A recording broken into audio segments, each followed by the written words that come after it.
Turn scans into ready-to-send emails with HP AI for HP LaserJet Pro 3000 and 4000 printer series. You can use this HP AI solution to quickly scan documents to email with smart subject lines, summaries in emails, and descriptive file names. And it's all automatic. We'll show you how in only a couple minutes, so you can start scanning in a way that saves time and makes it easy to find your documents.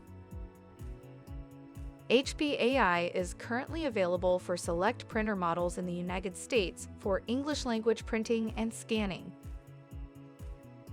If you haven't already set up this HP AI solution, open the printer embedded web server in your browser to pair and onboard your printer. Then set up Scan Destinations and Scan to Email in the HP Smart Admin dashboard.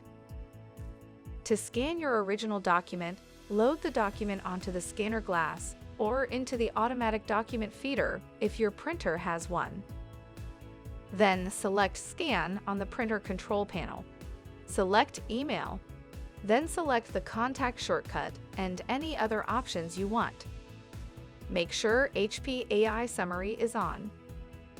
Select Send. Your document is scanned to the email address. The email summary features a smart subject line, a summary in the email, and a descriptive file name.